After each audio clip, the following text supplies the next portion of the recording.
Pengumpulan Al-Quran itu diambil dari mana? Dari sumber-sumber bahan-bahan yang sifatnya kasar. Ada yang di atas tulang, ada di kayu-kayu, ada di pelepah korma dan lain-lain, daun-daun korma dan lain-lain. Itu sudah kaligrafi namanya. Kaligrafi yang maksud dalam bentuk kasar ya, karena belum dibuat dengan indah, tapi ada tulisan. Jadi, menulis hanya mencontoh, meniru, membuat tulisan sesuai dengan apa yang dipelajari, apa yang dilatihkan. Tapi substansi bahwa ini adalah sebuah khidmah lil Quran, itu khawatirnya semakin kabur itu.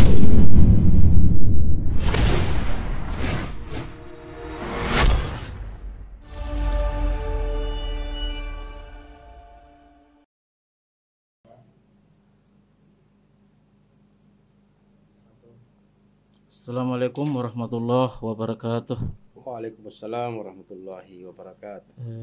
Pemirsa channel MUI Sulsel Selatan yang berbahagia, pada kali ini insyaallah kami dari Komisi Seni dan Budaya akan mengangkat sesuatu hal yang sifatnya masih awam bagi kita, walaupun mungkin kita sering mendengar istilah tersebut. Dalam hal ini insyaallah kita akan membahas sekelumit atau sekilas tentang dunia kaligrafi. Dan pada sore hari ini alhamdulillah kita kedatangan tamu. Beliau mempunyai hobi kaligrafi sebagai kaligrafer. Beliau juga sebagai Dewan Hakim tingkat provinsi. Kemudian juga beliau pernah mendampingi peserta dalam musabaqah tilawatul Quran bidang kaligrafi tingkat nasional. Beliau adalah Dr. Kiai Haji Abibuddin Harisah. Alhamdulillah beliau hadir pada hari ini. Bagaimana kabar Ustaz? Alhamdulillah. Mungkin kami langsung ke permasalahan yang berkaitan dengan dunia kaligrafi. Kira-kira Pak Ustaz bisa menggambarkan sedikit tentang kaligrafi itu? Ya. Bismillahirrahmanirrahim. Jadi semua bangsa itu memiliki kaligrafi sebagai alat komunikasi, sebagai ciri dari budaya masing-masing gitu ya. Seperti Jepang punya juga kaligrafi, Arab punya kaligrafi, Romawi juga punya kaligrafi, India punya kaligrafi, Jawa punya kaligrafi. Apa itu kaligrafi? Ya tulisan indah atau tulisan yang mencirikan bahasa atau bangsa tertentu. Budaya lokalnya. Ya. Jadi tulisan kanji itu kaligrafinya orang Jepang. Ya. Kak Gangangka, Pak Bamampa itu yang Lontara itu juga adalah kaligrafi ketika itu dipelajari untuk bagaimana menuliskan yang benar dan bagaimana menulisnya secara indah gitu. Itulah kaligrafi sebenarnya. Jadi kaligrafi itu bukan identik dengan Islam atau identik dengan Arab. Semua bangsa itu punya kaligrafi, punya teknik atau tulisan indah yang mencirikan budaya mereka. Tapi gitu. Bagaimana pendapatnya Ustaz tentang kayaknya kaligrafi itu lebih didekatkan dengan dunia tulisan-tulisan yang berkaitan dengan Islam atau Arab? Ceritanya begini. Dulu Arab itu sebelum Islam datang, sebelum adanya Al-Quran, itu kan tidak kenal yang namanya budaya tulis. Mereka hanya mengandalkan budaya hafal, budaya oral, ya, tidak budaya tulis. Ada juga tulisan-tulisan yang mereka buat untuk digantungkan di Ka'bah dalam bentuk sayembara puisi di pasar Ukaz. Tapi itu tidak menjadi hal yang penting bagi mereka. Yang mereka pentingkan adalah hafalannya. Ya, turun Al-Quran. Nah, Al-Quran juga begitu, mengalami juga proses proses perpindahan dari orang ke orang itu dengan cara hafalan, tidak dengan tulisan. Nah, kita sudah tahu dalam sejarah ini kan ulumul Quran itu, sejarah Al-Quran ada masa di mana Abu Bakar kehilangan banyak penghafal. penghafal. Lalu Umar menginspirasi Abu Bakar untuk menulis atau mengumpulkan Al-Quran. Pengumpulan Al-Quran itu diambil dari mana? Dari sumber-sumber bahan-bahan yang sifatnya kasar. Ada yang di atas tulang, ada di kayu-kayu, ada di pelepah korma dan lain-lain, daun-daun korma dan lain-lain. Itu sudah kaligrafi namanya. Kaligrafi yang masih dalam bentuk kasar ya, karena belum dibuat dengan indah, tapi ada tulisan. Ada tulisan Arab yang terekam dalam bentuk di tulang-tulang atau di kayu-kayu, pelepah kurma gitu. Nah ini kemudian pada berikutnya Zaid bin Thabit sebagai ketua panitia pengumpulan dan penulisan Al-Quran pada masa Utsman bin Affan itu memulai namanya penulisan. Penulisan. Tapi apa bayang kita tentang tulisan Arab itu tidak seindah sekarang. Itu masih sangat kaku juga, masih kasar dan menggunakan alat-alat yang tajam ya. Ya, bayangkanlah kalau mereka menulis pakai pisau, pakai alat-alat yang keras itu ya tidak mungkinlah seindah sekarang yang tinta. Belum ada tinta waktu itu. Tapi pada masa Utsman itu sudah ada tinta, sudah ada ditemukan kertas dan tinta hasil dari penemuan atau barter budaya dengan Cina. Orang Cina, ya. Nah, Cina mengajarkan orang Muslim itu bagaimana membuat kertas, bagaimana membuat tinta dan sebagainya menggunakan tinta. Tapi model tulisannya masih kasar, masih belum seindah sekarang. Ya, belum bervariasi. Bisa dibilang itu adalah model kufi kuno. Ya. Ya, siapa yang memulai menulis? Ya itulah panitia itu, Zaid bin Thabit, dan ada di situ Ali bin Abi Thalib dan lain-lain. Ali bin Abi Thalib waktu itu memberikan sebuah ciri juga, ya. Itu sebuah kaligrafi waktu itu. Ali membuatkan model alif yang memiliki mahkota. Yaitu mahkota yang ya, kuliahnya itu ada. Nah, itu sebuah temuan yang dibuat oleh Ali. Lalu perkembangannya kemudian Abul Aswad Ad-Duwali kembali melengkapi lagi tulisan Arab waktu itu dengan adanya tanda baca dan titik. Lalu perkembangan berikutnya di masa dinasti Amawiyah muncul para ahli-ahli tulisan seperti Ibnu Muharrir, kemudian muncul di belakangnya ini ringkas saja ya, Ibnu Muqlah, ya. Kemudian Ibnul Bawab. Lalu masa kejayaan atau keemasannya di dunia kaligrafi adalah pada masa Yaqut al-Mustaqsimi yang menemukan seluruh bentuk-bentuk tulisan yang sekarang menjadi tulisan baku. Jadi kesimpulannya ini, kalau sejarah kita lihat, kaligrafi Arab itu tidak mungkin berkembang dan muncul kalau bukan karena Al-Quran. Faktor Al-Quran lah, ya, Al-Quran yang mau diselamatkan, Al-Quran mau dijaga. Inna nahnu nazzalna dzikra wa inna lahu lahafizun. Itulah yang memotivasi dan merupakan landasan normatif dari munculnya kaligrafi. Jadi kaligrafi itu adalah salah satu bentuk lahafizun, bentuk penjagaan Al-Quran. Dalam satu hadis mengatakan zayyinul Qur'ana bi aswatikum. Ada hadis mengatakan hiasilah suaramu. Ya, hiasilah Al-Quran dengan suara. Perindahlah suara Al-Quran dengan suaramu. Maka itu juga bisa dikiaskan. Kalau dengan suara kita indahkan Al-Quran, tidak mungkin mereka mengaji tanpa tulisan. Maka kita bisa mengatakan juga zayyinul Qur'ana bi aqlamikum. Ya, indahkanlah, percantiklah Al-Quran dengan kalammu, dengan tulisanmu. Ya. Nah itulah, saya kira sejarah singkatnya sampai sekarang ini berkembang menjadi seni budaya Islami, bahkan seni budaya global ya sekarang. Dengan banyaknya para kaligrafer tingkat dunia yang bermunculan. Yang di Indonesia ini ya kita kenal ada tokoh-tokoh seperti Pak Kiai Didin Sirajuddin di dunia kaligrafi yang berkaidah. Ada juga di dunia kaligrafi yang kontemporer, tulisan, lukisan. Itu seperti Ade Firouz. Kemudian siapa? Ada teman saya di Aceh itu namanya Pak Akram. Ya. Siapa lagi yang menjadi tokoh-tokoh kaligrafi di Indonesia ini? Kalau kita kaitkan dengan fenomena musabaqah tilawah Al-Quran itu, kira-kira bagaimana menurut Pak Ustaz tentang hal itu? Ya, jadi ketika Al-Quran ini mau dikembangkan dalam bentuk tulisan, maka sekolah-sekolah, madrasah, pesantren itu mengajarkan kaligrafi, ya bagaimana menulis Al-Quran. Jadi awalnya itu tujuannya adalah menulis Al-Quran, menulis Al-Quran. Bagaimana Al-Quran ini dipelihara dengan tulisan, memperbanyak naskah-naskah Al-Quran untuk disebarkan ke masyarakat sebelum munculnya alat cetak yang modern. Gitu ya. Nah, perkembangan selanjutnya adalah ketika musabaqah tilawatul Quran itu juga memasukkan kaligrafi sebagai bagian daripada musabaqah. Ya dulu MTQ itu kan hanya fokusnya pada suara, pada lagu, ya, tilawah gitu kan. Tapi ternyata perkembangan berikutnya seni Al-Quran ini juga termasuk adalah seni menulis Al-Quran. Jadi berarti dia di belakang maksudnya? Ya di belakang. Ya perkembangan berikutnya di belakang.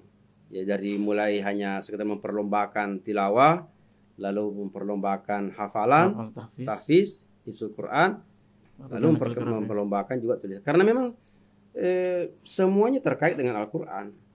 Al-Quran itu apa? Ya dibaca, dihafal, dan ditulis. Ya.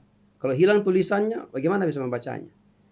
Kalau tulisannya salah-salah, jelek, kacau, tidak karu-karuan, pasti akan merusak juga bacaannya.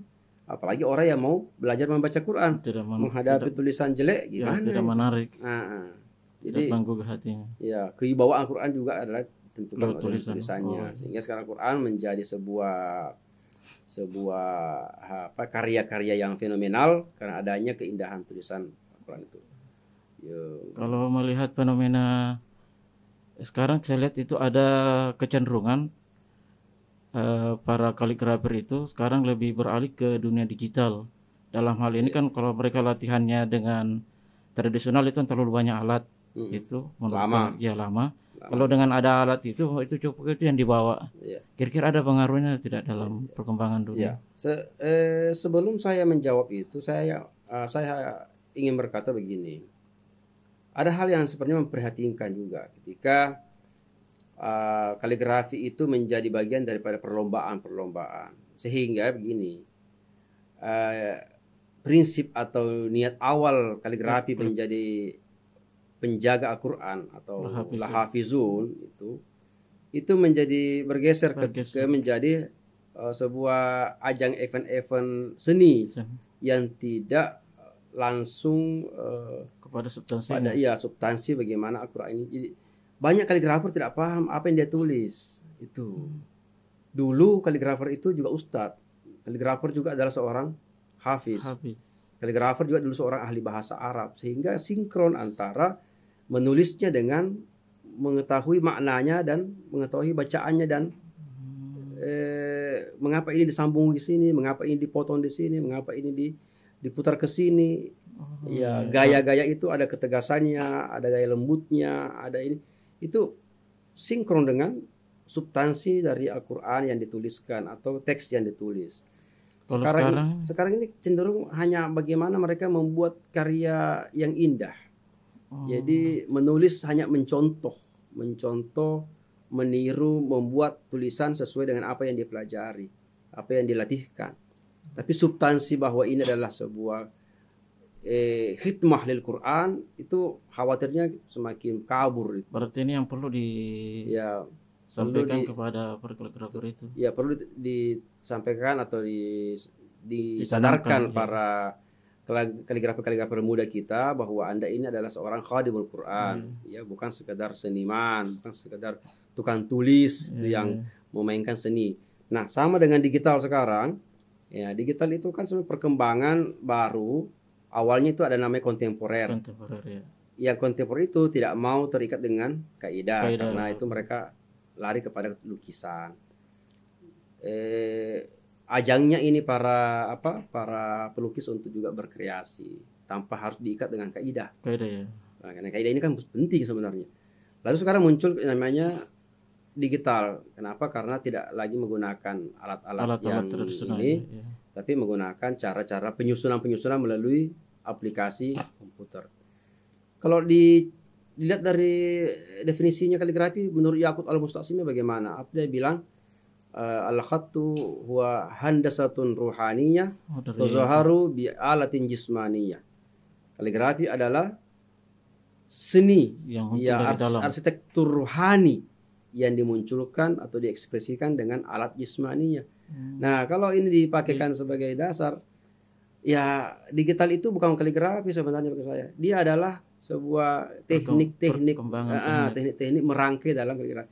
Tapi yang namanya kaligrafi itu kalau menurut saya ya pribadi adalah bagaimana tangan ini dilatih menulis. Jadi harus dalam bentuk alat jismania, dengan alat yang jismania, alat nyata yaitu tangan, tinta dan cat dan sebagainya. Saya kira ini informasinya terkait hal itu merupakan sesuatu hal yang bisa mendorong lah nanti para kaligrafer bukan hanya sekedar menggunakan digital itu sebagai alat pengembangan, tapi lebih banyak melatih.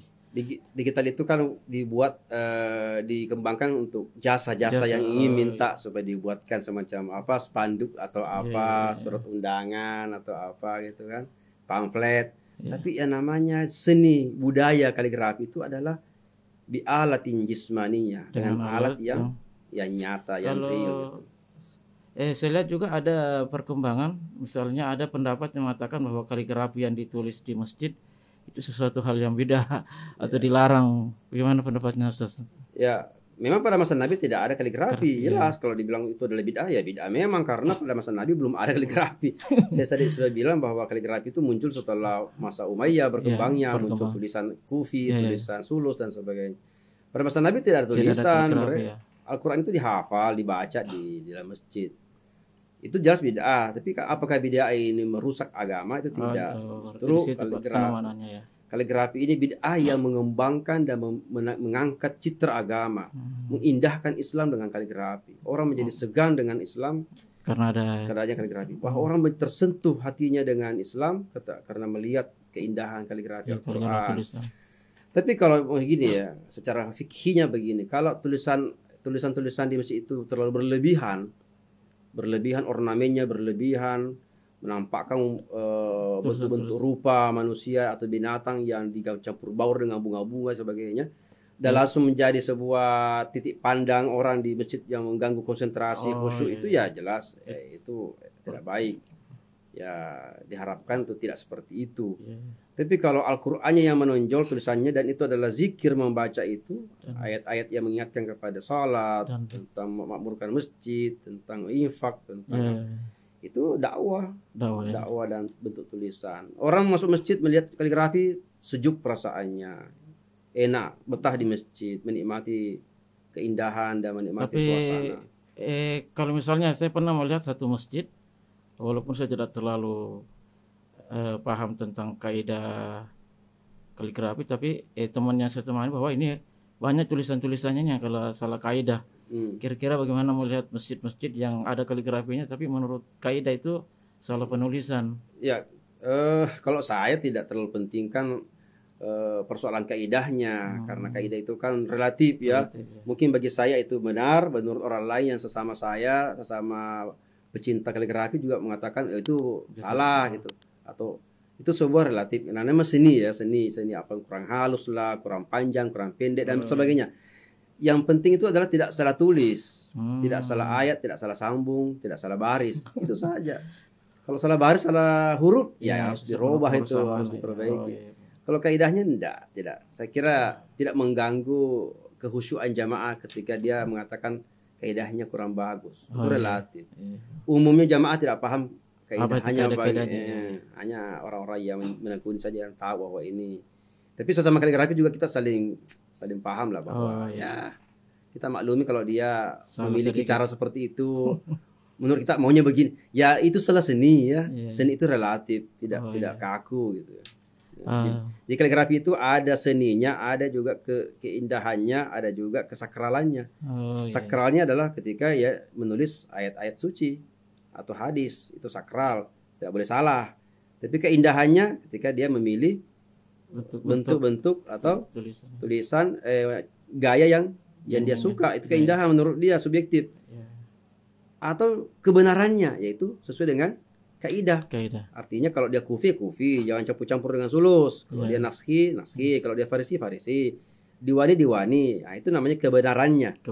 Kebenarannya sesuai kaidah, keindahannya sesuai dengan cita rasanya penulis, dan kesakralannya itu karena muatannya Al-Quran karena dan yang hadis. dari Al-Quran. Gitu. Saya kira mungkin ini saja Pak Ustaz hari ini. Saya Alhamdulillah. kira apa yang Pak Ustaz banyak utarakan tadi itu bisa menambah wawasan buat kita para pemirsa berkaitan dengan dunia kaligrafi. Kami mengucapkan banyak terima kasih atas kehadiran Pak Ustaz. Insya Allah kami mudah-mudahan di lain kesempatan ada waktu untuk bertemu. Akhir kata kami mendoakan Pak Ustaz untuk bisa mendapatkan kesuksesan atau kemudahan. Insya Allah. Amin. Amin. Mungkin demikian yang kita bahas untuk hari ini. Mudah-mudahan mempunyai manfaat dan berkah buat kita semua. Assalamualaikum warahmatullahi wabarakatuh. Waalaikumsalam warahmatullahi wabarakatuh.